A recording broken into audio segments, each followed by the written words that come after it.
Good morning and welcome to another edition of the Senate Committee on Commerce and Labor. Madam Secretary, please call the roll.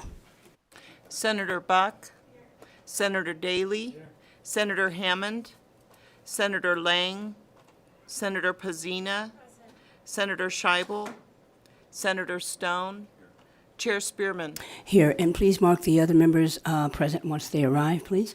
And so I'd like to welcome everyone here in Carson City and anyone who might be joining us from Las Vegas. Welcome, and as you all know, there's several different ways that you can participate. If you're already here, you know one of them. If you're in Las Vegas, you know the other one. You can always send a letter, or you can also go to the legislative website and post it on your opinion. Reminder to everyone who is testifying that any person who knowingly misrepresents testimony when testifying before a legislative committee is guilty of a misdemeanor, and myself or any other members can ask you to document your testimony. I'd like to ask everybody, take your phones out. Please make sure they're off or on silent. We don't want the Star Spangled Banner playing in the middle of a presentation, so please make sure that you do that. And with that, we will open the hearing on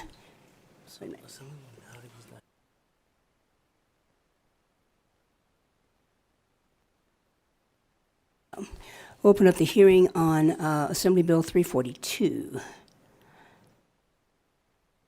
Measure requires a cannabis establishment agent to take certain actions to verify the age of a consumer before selling cannabis or cannabis product.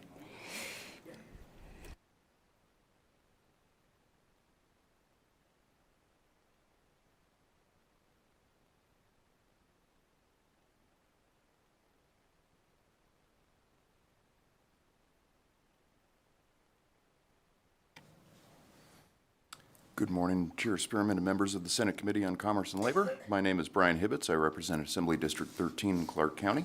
Appreciate the opportunity to come before you and present Assembly Bill 342. Chair Spearman, if you would allow, I'll briefly summarize the bill. Assembly Bill 342 codifies a requirement that before a cannabis establishment agent sells cannabis or a cannabis product to a consumer, they must verify the age of the consumer by checking a government-issued identification that contains a photograph using an identification scanner which has been approved by the Cannabis Compliance Board. Now, this came about because during the last session there was Assembly Bill 360, which required basically the same thing of tobacco. However, looking into NRS, there was no requirement for marijuana or marijuana derivatives. And the thought being that it should probably be just as hard to get a joint as it is a cigarette for our kids that are under 21. And that is the bill. I will stand for questions. Thank you. Committee members, any questions? Senator Daly? Thank you, Madam Chair. And I understand the scanner, so is it going to be a scanner similar to what they have like at the airport to scan the IDs, or going to require real ID, or can people accept regular driver's licenses, tribal identification cards? I'm curious if those would be accepted or not. Thank you for the question, Brian Hibbets, for the record. The language is purposely vague to allow the Cannabis Compliance Board to determine what scanners that they want used for their purposes. There's no reason to think that a regular identification or a tribal identification would not work as long as it is government issued. For instance, I do not have a real ID just because I haven't gone and gotten one yet, but it still goes through TSA just fine. Additional questions? Okay, you have any other presenters? Brian Hibbets, for the record, no, ma'am. Just have my friend here in case you had more technical questions. Okay. All right, so if you'll step back, we'll open up the hearing. Those in support of Assembly Bill 342, please come to the table. Anyone in Las Vegas, come to the table.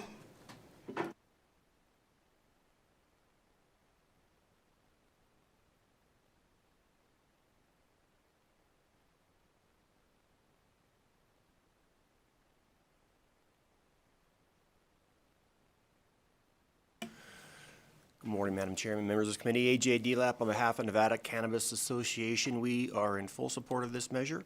We appreciate the efforts of the bill sponsor and the conversations we've had leading up to it, and we think it's good legislation.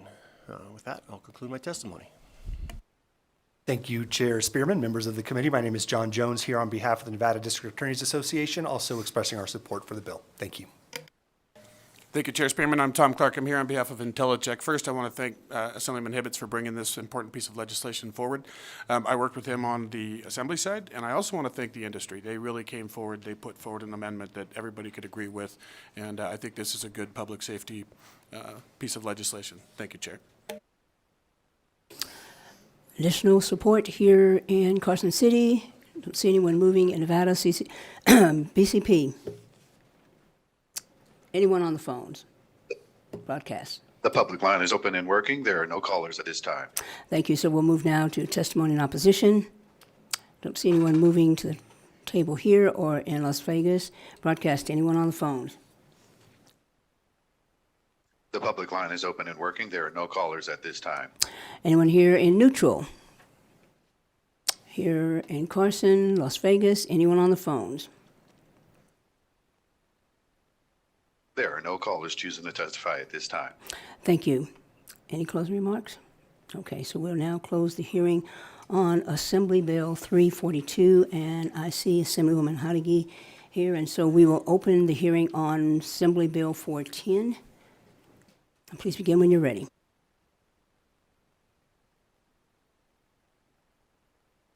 We're just a little bit different over here. Oh, it's okay. It's okay. It's okay. It's okay. Thank you, Chair, and I apologize again. Thank you. Well, good morning, committee. I'm Assemblywoman Sandra Howdigi. It's so good to be here again. We've gotten to spend a lot of time together this session. I proudly represent Assembly District 41. I'm also the proud sister of Officer Adam J. Jackins, a 19-year veteran of the Reno Police Department. I'm here today with my co-presenters to present Assembly Bill 410, which revises provisions regarding mental health injuries for our first responders. Most workers, including first responders, know they can file a workers' compensation claim if they get injured on the job. Still, many workers assume that their injuries or illnesses need to be physical in order to claim compensation. This may be because of how society has historically viewed mental illness, but that is changing. Post-traumatic stress disorder, also known as PTSD, is a condition that is usually triggered by either experiencing or witnessing a terrifying event. However, it can also result from repeated exposure to trauma. No one knows exposure to trauma more than our first responders. First responders are often the first to arrive at the scene of an emergency or disaster. They, without hesitation, jump into action to save and protect our communities. The nature of police work may at times involve stressful situations, such as the threat of harm, and sometimes actual physical harm, as well as witnessing the human toll of violence.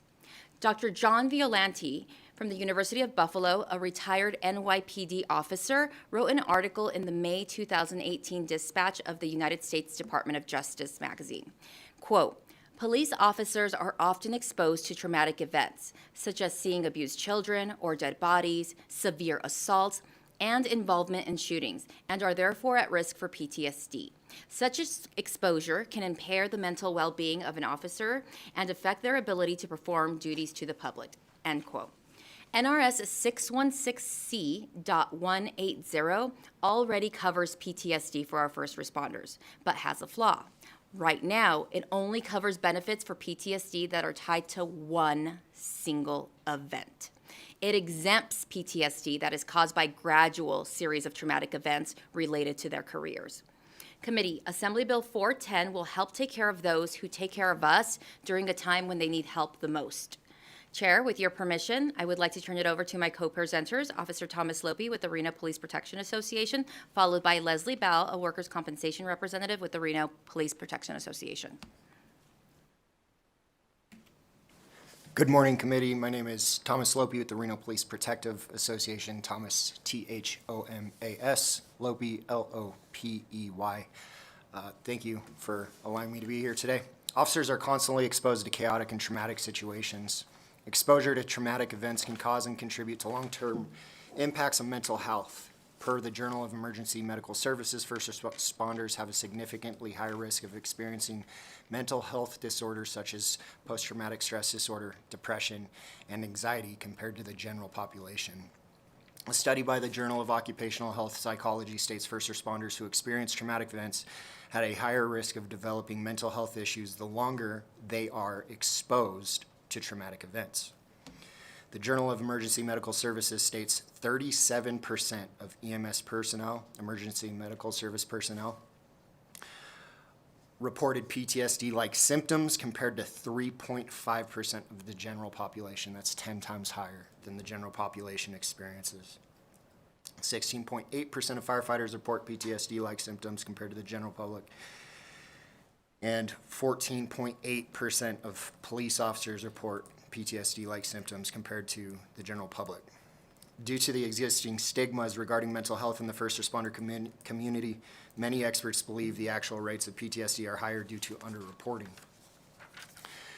Research suggests over 50% of individuals who develop PTSD experienced a delayed onset of symptoms. These symptoms can remain hidden for months and sometimes years. Even more alarming, the American College of Emergency Physicians conducted a survey indicating 6.6% of first responders have attempted suicide and 37% have contemplated suicide. This is 10 times higher than the general population. Again, it is believed these numbers are underreported. Per the Ruderman Family Foundation, first responders are more likely to die by suicide than in the line of duty.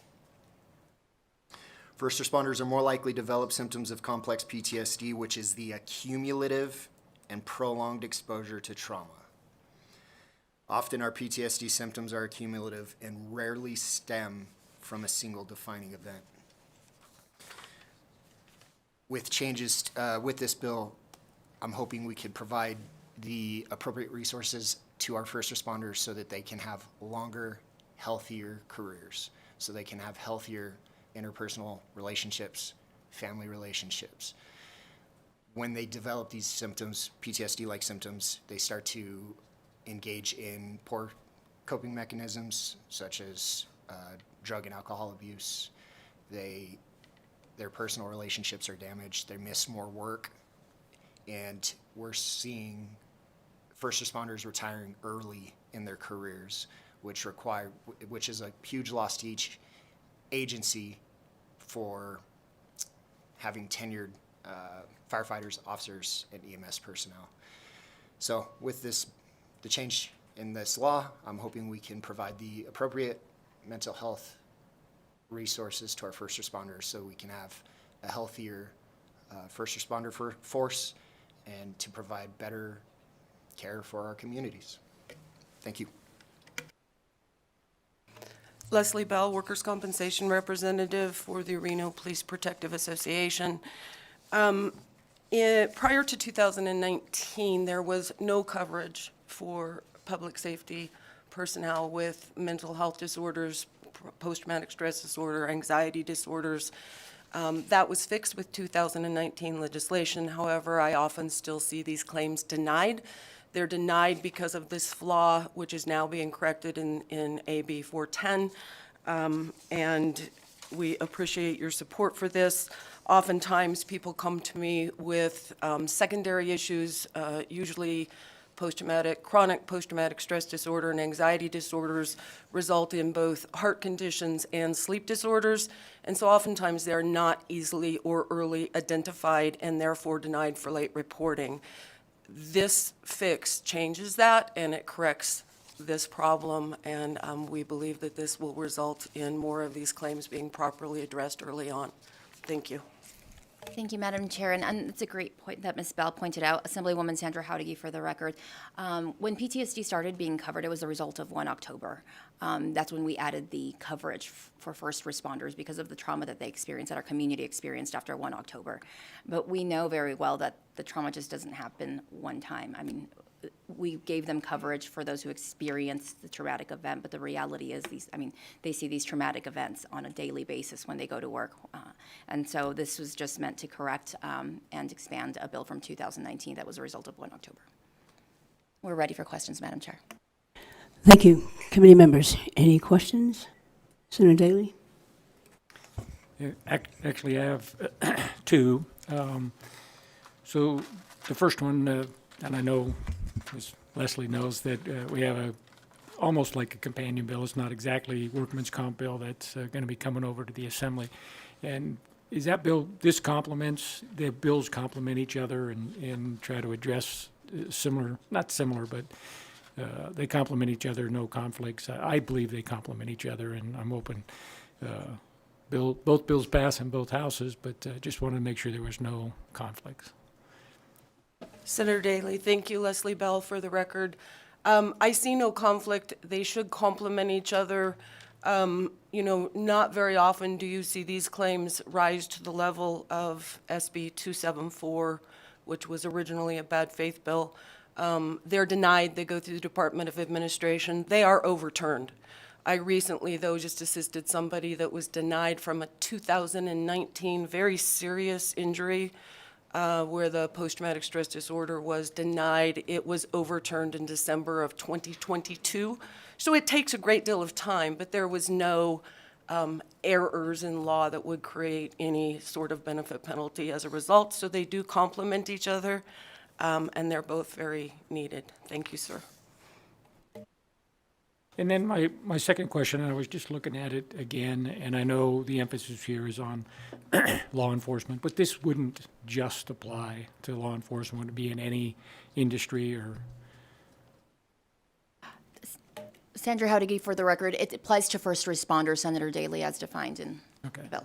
Yeah, and I was looking for that, I just didn't see it. And the reason I ask was, I know in my previous experience in my former job, we have, not as often as law enforcement sees some of these tragedies and that, but I know that we have highway workers, especially people that are covered by our local, in traffic control, flaggers, a lot of near misses, a lot of accidents on the road that they see. And I know a couple of people, they don't go back on the highway after some of that happens. So it does impact them, and I understand the trauma and the things that can be caused, and hopefully people can get the treatment. I was just curious if it extended to anybody else.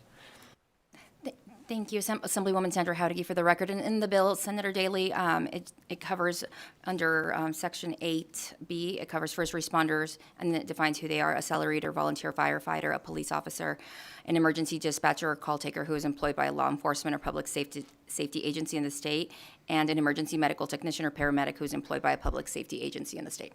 Yeah, no worries, and I understand that, and I'm in support of the bill. I just was curious about that question. And sorry I didn't see it. I know I read it before, but I couldn't find it this morning. Senator Daley, just a matter of clarification, those instances are covered and have always been covered for the general population.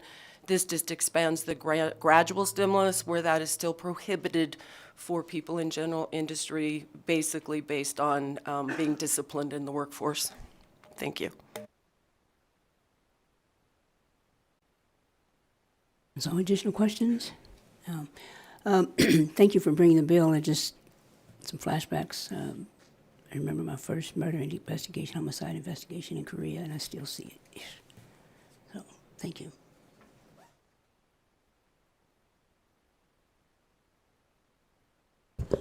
We'll open it up now for public testimony and support.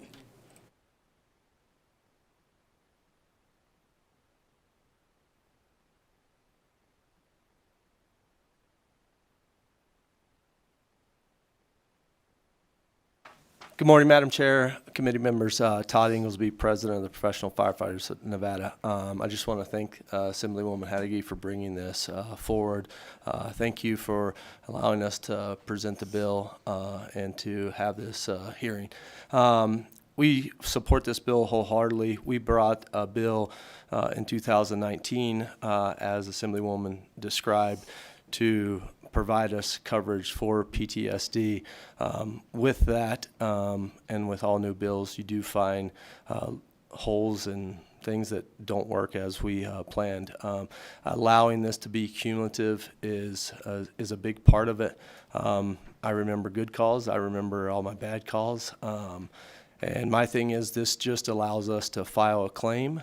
The claim still has to go through the process to be approved, but hopefully this will prevent me having to go to any more funerals that I've been of my brothers and sisters over the last few years. Thank you for your support. Morning, Madam Co-Chair, members of the committee and staff. My name is Rick McCann, Nevada Association of Public Safety Officers and member of the Nevada Law Enforcement Coalition. Once again, we want to thank Assemblywoman Haudegi for sponsoring this bill. Simply put, as you've heard, this bill creates an opportunity for stress-related claims. It just gives them an opportunity of submitting the claim and proceeding through the process by our first responders. It allows claims for first responders who witness an event or a series of events proven by clear and convincing medical or psychiatric evidence. There is a burden of proof. Let's not forget that. That's built into the bill. With all due respect, how many babies or children must be first responders pull from the bottom of a pool, try to resuscitate them in front of their devastated parents? How many shootings must officers be involved with? How many mangled bodies must be pulled out of crashes? Suicides? How many burned bodies must be observed in fires? If these folks can prove a stress-related claim by clear and convincing medical and psychiatric evidence, so be it. That's all we're asking you to do, is give them that opportunity. They deserve this opportunity. There's at least 2 members of this dais who are well aware of the significance of this. One is a former peace officer, one is married to one. We ask that you bring that forward and let your colleagues know just how devastating this can be. It is a gradual process. We need to have these claims available to these men and women, and we ask for your support of AB 410. Thank you. Good morning, Chair Spearman and Co-Chair Lang, members of the committee. My name is Beth Schmidt. I'm the Director of Intergovernmental Affairs for the Las Vegas Metropolitan Police Department. Today I am testifying on behalf of LVMPD and Sheriff Kevin McMahill. We are in support of AB 410. We support the policy of expanding PTSD to a series of events experienced over the course of a first responder's career. To echo Mr. McCann's testimony, there is a burden of proof to this process. LVMPD is committed to prioritizing our employees' mental health specifically and their wellness more broadly. To that end, LVMPD officers have access to free, unlimited mental health coverage under our health plan. So we're not just relying on a last-minute, end-of-your-career apply for PTSD coverage. We encourage our employees to seek mental health care throughout their career, because having that upfront mental health coverage, it allows our officers to seek care from any mental health provider that accepts our health insurance. This has significantly helped our officers to process the inherent trauma of the job of policing and to address those stressors throughout their career. Additionally, we have seen the stigma of seeking mental health care become less and less of an issue and a hurdle to pursuing treatment in our industry. I am one of those officers. I am a commissioned sergeant. I am one of those officers that I have responded to scenes that no human being should ever have to see, let alone have to stand in that scene and investigate it. And then after the fact, have to look at those photos, have to do those interviews. That's what this bill is helping to address, is that cumulative trauma. And that is the job that we sign up for as police officers. We understand that. But the reality is that the exposure to trauma, it is not typical for people when they go to the workplace to experience trauma. We appreciate Assemblywoman Haudegi's passion for Nevada first responders, and we support this bill.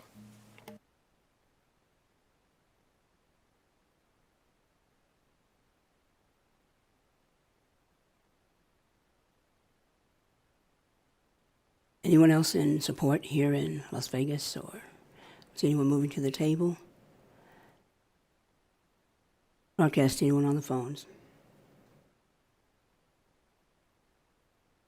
The public line is open and working. There are no callers at this time. We'll move now to those in opposition, either here in Carson City or in Las Vegas. Broadcast, anyone on the phones? The public line is open and working. There are no callers at this time. We'll move down to neutral. Anyone here in Carson City or in Vegas? Broadcast anyone on the phones? The public line is open and working. There are no callers at this time. Thank you, Assemblywoman.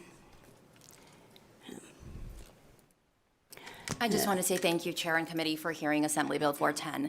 Most of you know my story, that I was at October 1 in 2017, and the trauma that I experienced from that. And it took me about 4 years to be able to recover from that. I can't imagine asking our first responders to do that for 30 years, or for 20 years, or 25 years, right, depending on when they started. But asking them to do that over and over and over, and then not allowing them to claim the benefits for the trauma that they've received over the course of their career. Chair Spearman, I would be happy to add you on as a co-sponsor, and since we will be amending the bill to add you on as a co-sponsor, I would be happy to add anyone else on the committee who would like to join. Thank you. Thank you. I want to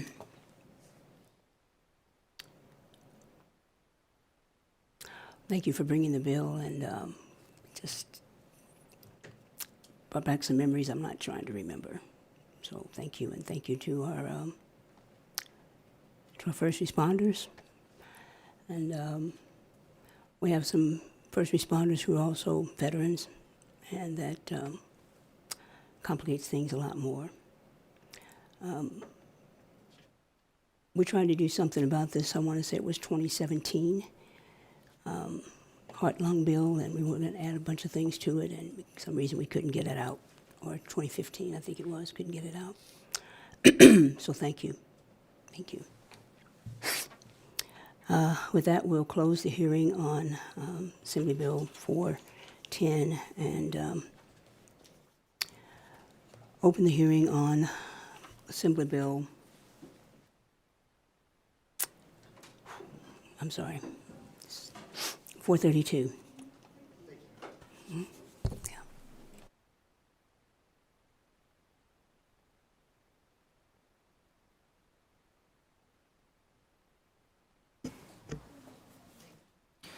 So on to a little bit lighter topic here. Thank you, Chair Spearman, for letting us present today, and thank you to the committee for hearing us out. My name is Dr. Gregory Koenig. I represent Assembly District 38, which is, I call it the rural of the rurals. I have all of Churchill, most of Lyon, all of Mineral, all of Esmeralda, and most of a big chunk of Nye County. So I think I have more jackrabbits than people in my district. My outside life, in my other life, I'm an optometrist, and I'm sponsoring this bill at the request of the Nevada State Board of Optometry. There's a lot of cleanup and some definitions and a few changes here and there, but the part of this bill that excites me and that really made me jump at the chance of sponsoring this bill, it has to do with some telemedicine with optometry. I've shared this story before, but I'm not sure that to any of you, so hopefully if you heard it before, bear with me. So I have practices in Fallon and Fernley and Yerington, but I have patients from Tonopah and from Round Mountain and from all the little towns in between there. And so my patients who come from Round Mountain, they're driving just about 3 hours to get to my place. So what this would allow me to do is I would see the patient originally and do a regular eye exam. And if they were getting contacts at that initial visit, I would give them a pair of contacts, which would be a trial pair of contacts, and I'd check them, make sure they fit well, that they're healthy, and that they're seeing well, and then I'd send them on their way, and I'd say, I need to see you back in a week for a follow-up, and at that point, I would finalize that contact prescription. Now, that follow-up visit is maybe 5 minutes long, especially if nothing's going wrong. So I'm requiring patients to drive 3 hours to my office for a 5-minute check and then 3 hours back home. Actually, they stop at Walmart usually on the way, but other than that, so what this bill would allow me to do is my initial visit would have to be in person, so they would have to come, but I would be able to do that 5-minute follow-up over the telephone or telephonically, Facebook, FaceTime or one of those, whichever we decide. And I would be able to say, hey, are the contacts working? Can you see good? Are they comfortable? Are you having any problems? And if they don't have any problems, at that point, I would finalize the prescription. If they're having problems, I would make them come back. But it would save my rural patients 6 hours in the car for a 5-minute exam. So something like that kind of excites me, and I think it would really, really benefit my patients. And that's the part of this bill that, like I said, that I really, really, really like. And I'm going to turn the time over to Dr. Mariah Smith, who is president of the Nevada State Board of Optometry, to kind of go over some of the particulars quickly of the rest of the bill. Hi, I'm Mariah Smith. Like Dr. Conant said, president of the Nevada State Board of Optometry, MARIAH-SMITH. Thank you for having us here today. I'll just briefly go over the other pieces of the bill that are cleanup from our 2019 overhaul, since our language hadn't been addressed in 30 years. We are defining what a comprehensive eye exam is for optometry. We're limiting those teleoptometric services if the patient has not had a comprehensive eye exam in the previous 2 years with that doctor. We're outlining the issuance of a prescription for corrective lenses, engaging in synchronous or asynchronous optometric telemedicine, and I'll define that, and monitoring a patient remotely unless the optometrist has done that exam in the last 2 years. Asynchronous is when it's not in real time. Synchronous is when it is in real time. So like for the example Dr. Koenig was talking about, I am talking to the patient in real time. We are interacting with each other. Asynchronous telemedicine might be that I send the patient home with a eye pressure monitoring device. They take measurements. That information is sent to me some other time. I can review it and change treatment if we need to. It also outlines the parameters of what optometric telemedicine looks like. The measure restricts optometric telemedicine to procedures and interactions that meet the standard of care currently for optometry. It clarifies the transfer of ownership of an optometric practice upon the death of the owner and offers the heirs a 1-year period to sell or dissolve the practice, because currently our laws allow only an optometrist to own an optometric practice, so that the doctor is in charge of the quality of care, the amount of procedures and referrals they're making. Somebody else isn't dictating how many or how much they need to do. It provides standards for the supervision of interns and residents who have not yet obtained a license to practice in Nevada. Unfortunately, right now, we've had a couple issues brought to the board where a non-licensed student was left in a practice without oversight by the optometrist who was given the authority over them to see patients. So we need to have some sort of structure in place for that. It reduces the initial license fees for veterans by 1/2. It allows the board to require applicants to be, we took that off. That's been taken off in the amendment from April 11th. Allows for the board to issue citation as an additional disciplinary tool as recommended by the Attorney General's office. It reinforces the concept that the doctor must be able to schedule, practice, prescribe, and treat as they see fit without overbearing direction from a managed service provider, so that non-doctor person who's trying to influence how the doctor practices. It includes optometrists as eligible laboratory directors under CLIA. Currently, as long as I've been aware, optometrists can collect samples for certified lab tests. But we're not allowed to be the medical directors to get the CLIA waiver to be able to get those samples taken at our practices. So this makes that available to us. If you have any questions, and Dr. Conant had one more thing he wanted to add. I wanted to just make a quick, brief reference to an amendment that I received yesterday in the email yesterday afternoon. We considered an unfriendly amendment. The sponsor never reached out to me, never had any discussion at all. They just sent that amendment out to everybody. It undermines a couple things that we want to do. One, it gets rid of the 2-year limit, so that right now if we're doing telemedicine, we won't say you have to have a face-to-face visit every 2 years, and then in the meantime you can do some telemedicine stuff. That amendment would get rid of that, and that amendment would also get rid of the requirement to have the initial visit be a face-to-face visit. The amendment came from Cincinnati, Ohio, which is also the Center of Lens Crafters. I assume it's probably come from them. That would allow them to hire a Nevada licensed doctor to sit in Cincinnati, Ohio, and do a bunch of exams in Nevada. And we consider that an unfriendly amendment at this point. So if you have any questions, we'd be happy to entertain them. Questions? Senator Daly. Sorry, I don't want to be the only one asking questions today, but if you got them, you got them. So I just had a question, actually, too, in section 14, where a person can own the operation up to a year after. I was just curious how that language would be supported.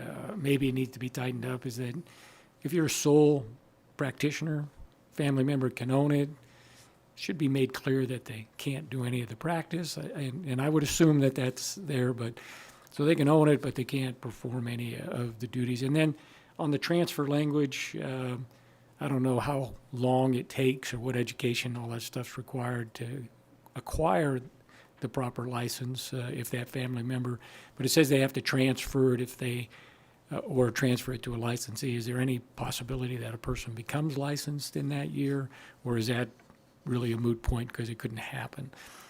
So just those two clarifications on that section, and then I have one on section 28 after that.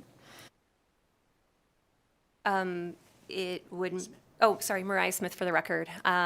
It would make sense for the first thing you said about making sure that the non-licensed person who's temporarily holding the office is unable to make decisions in the management, just like the managed service provider language does in this other section. And no, if that person, that person holding the practice temporarily wanted to get licensed, they would have to go through optometry school, which currently is a 3 to 4 year process. So unless they already had that degree and had taken national boards, then it's really quick to get a Nevada license. The process is really streamlined, but the education is the barrier on that. And I thought so, but yeah, tightening that other part up might be something you wanted to look at. So my second question, if I can, Madam Chair, is in section 28, where it looks like you have your hearing process under 622A, but now you have an additional citation process, and maybe it's supported in other areas of statute that you can already do a citation, what the penalty would be, and what the process is. So I'm just curious, because it doesn't, if this is new, if it's just new in this section, is there already, so what happens if you get this additional, you get a citation, and now you get to request a hearing? Is the hearing under 622? Is it under 233B? Is there already an internal process? And what might the penalty be based on the citations? I was just looking for some clarification of that. I'll try to answer this the best I can. Mariah Smith for the record. So currently, we don't have any language that allows us to issue a citation. This is kind of mirroring something that's in the medical board language currently, to be able to allow for the issuing of a citation. That was a suggestion by the Attorney General's office to kind of mirror what's happening in the medical board language. Right now, our only thing outlined in statute is having a hearing. But issuing that citation first and perhaps coming to an agreement outside of a hearing is something we need to be able to do, something that might be a more appropriate first step on things that can be dissolved without having an official hearing. And I understand that, and that's why I was asking, and I'm not familiar with this in the medical board. I don't know if they have a process behind their citation process, but usually a person, has a chance to ask for the hearing, present his evidence, what evidence have you presented? So there's a process for a person to go through, and I'm just not seeing that here.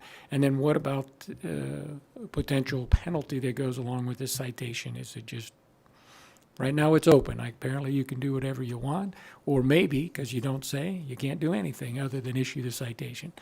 So there has to be, I think, more framework behind it. Mariah Smith for the record. Happy to look at that again, and I will talk to our executive director who is more familiar with that, but we do have a hearing process, and I was fairly confident that it was outlined somewhere in our language already, although not in this bill. And I find that a lot, that just because it's not here doesn't mean it's not somewhere. So if you could follow up on that. I just think you want to make sure that if you do issue a citation, you don't lose the enforcement because the due process was not followed or elaborated. And then if you have a penalty structure, you need to say in the section just above that on the regular hearing process, it's $5,000 but can't exceed. I don't know if you need to put, because this is an additional process and an additional citation, assuming additional penalty.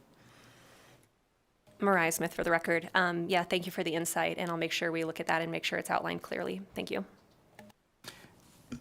Greg Koenig for the record. We will check to see if that language exists. If it does, we will submit that to staff to distribute, and if not, we will address it. Hey, I'm going to ask our LCB to weigh in on that. Do we have anything in statute? And if not, how can we make sure that that's in this bill?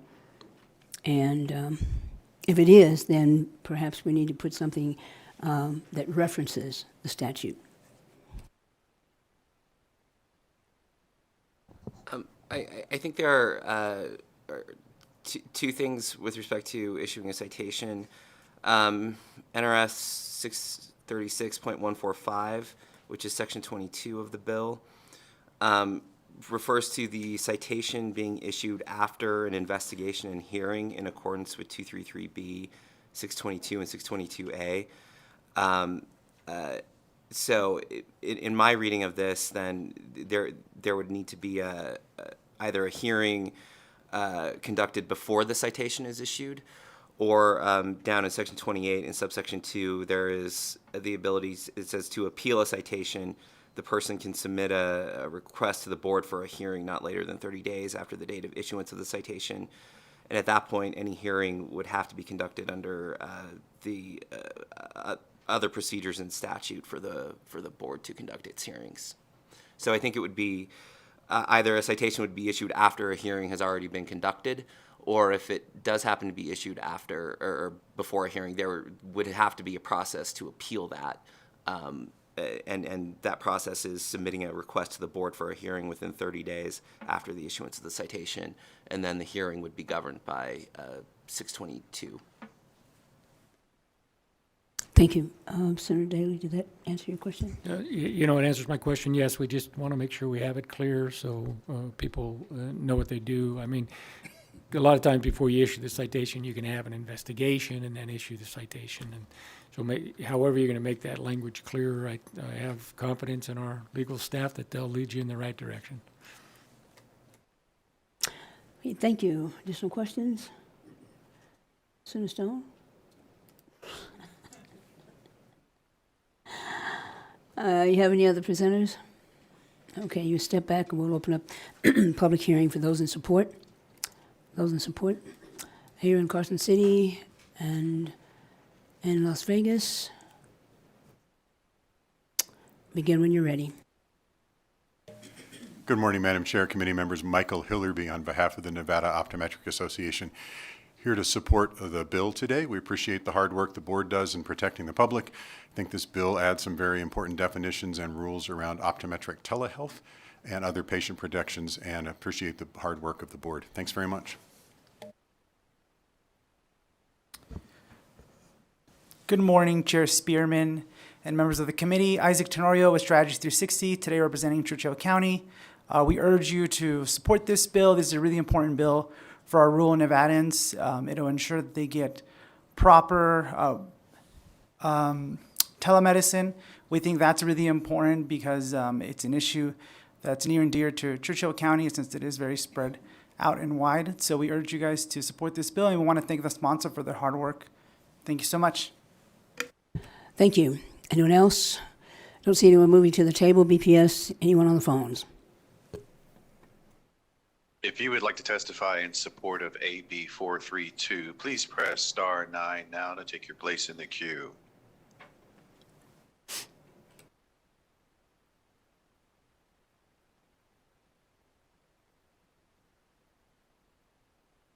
There are no callers choosing to testify at this time. We'll move now to opposition. Anyone here in Carson City? Anyone in Las Vegas? Don't see anyone moving to the phones. BPS, anyone, moving to the table, BPS, anyone on the phones?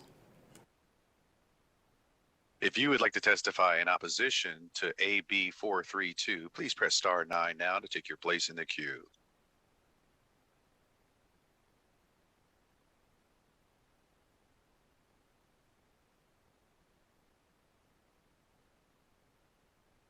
There are no callers choosing to testify at this time. Okay, we'll move now to neutral. Anyone here in Carson, Las Vegas, BPS, anyone on the phones? If you would like to testify in neutral for AB 432, please press star 9 now to take your place in the queue.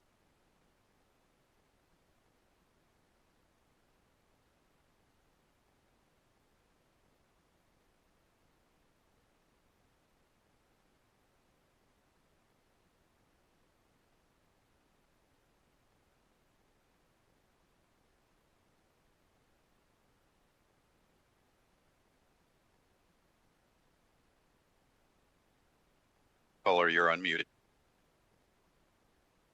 Good morning, Chair Spearman and members of the committee. My name is Joe Neville.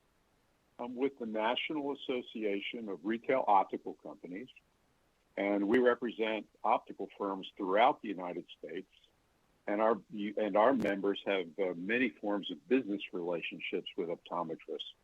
Many of our members are involved with providing services via telehealth or with optometrists that provide such services. Wasn't sure exactly what category we fit into because we're generally in support of AB 432, but we have written to recommend some changes to sections 18 and 19 of the bill relating to the optometrist's ability to practice telehealth protocols. We recommend that rather than putting limitations on the optometrist in using telehealth for the patient, as are found in sections 18 and 19, that the law allow the optometrist the professional discretion, the professional judgment to decide when and if telehealth is appropriate for the patient, whether it be for a first visit or any subsequent visits in the optometrist-patient relationship. Assembly Member Koenig is incorrect. This is not something that comes from LensCrafters. We are a national association with many different members, and our long-established telehealth committee recommended that we write this letter to make this suggestion as a part of a positive change for optometrists in Nevada. We provided a letter to the committee dated May 9th with our suggestions and our rationales, and appreciate the opportunity to provide this input. Thank you. Just before you go, sir, a couple of quick questions. First of all, can you spell your name, please?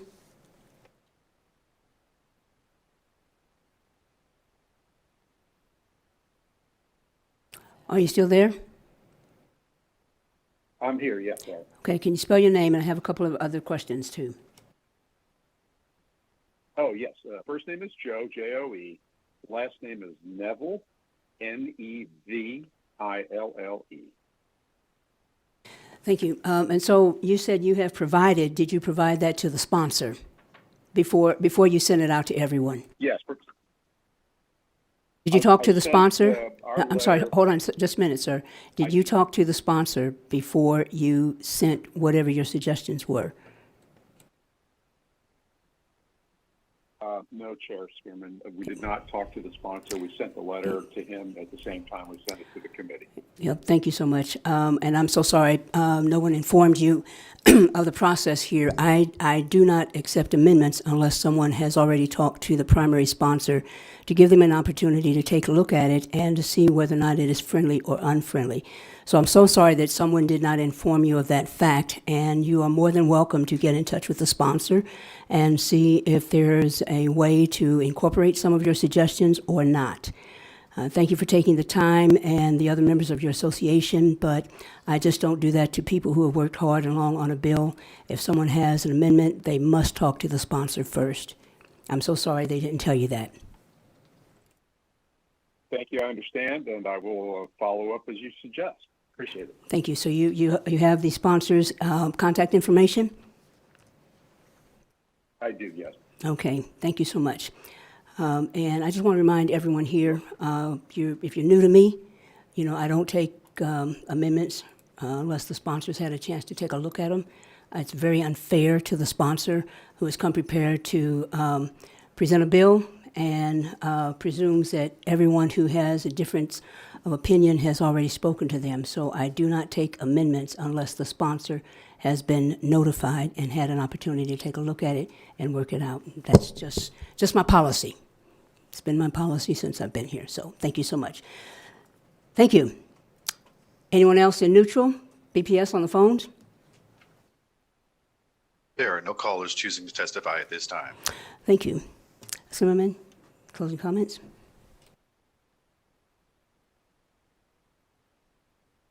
Thank you, Chair, for those last comments. Thank you for hearing this. I really think that this is a benefit for all the patients in Nevada, especially the rural patients. And Senator Daley, we will tighten up that language and get that taken care of. Thank you. Just a quick question. I'm trying to, when did you see the amendment? Yesterday afternoon. At what time? When I got back from my committee meeting that started at 1:30, it was a couple hours. It's probably 3:30 or 4. Okay. And so here's the other thing, not just to you, but to anyone else who's here, anyone else who's listening. Usually I make the announcement before the committee hearing that all amendments, everything that's going to be submitted, has to be done by 8 o'clock the day before. And that gives our committee manager an opportunity to sort through them, make sure that they get up on Nellis, and to make sure that all of us have an opportunity to read it. Anything after 8 o'clock, and certainly 4 o'clock in the afternoon, is unacceptable. So I need to say that. It's not just to you, but I just need to say that, and I need everybody to take the message back. Don't accept amendments unless the sponsor has been notified and had an opportunity to take a look at it, and any amendments or any other things that are associated with the bill have got to be in to us by 8 o'clock in the morning, and that information can be found on the agenda, or it can be found on the website. So thank you so much. So I think we have covered all the bills, and now we will open it up for public comment, and public comments limited to 2 minutes, and it does not include anything that we have already discussed with respect to the hearings that have already been closed. So anyone here in Carson City? Anyone in Las Vegas? BPS? Anyone on the phone lines? The public line is open and working. There are no callers at this time. Thank you. And with that, we will adjourn until 8 o'clock on Friday. Thank you so much. Have a good day. We're adjourned.